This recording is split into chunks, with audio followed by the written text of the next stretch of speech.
Making a return using Klarna is a straightforward process that helps ensure a smooth transaction.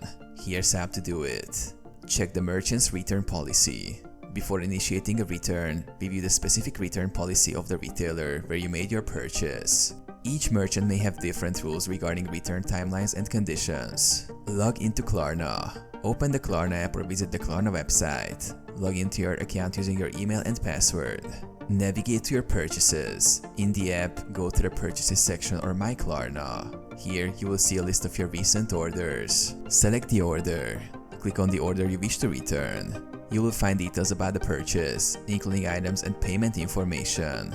Initiate the return. Look for an option to return item or similar. Follow the prompts to initiate the return process. Klarna may direct you to the merchant's return process. Ship the item back. After following the merchant's return instructions, package the item securely and ship it back. Retain any tracking information for your records. Refund processing. Once the merchant receives the return item, they will process your refund. Klarna will update your account accordingly.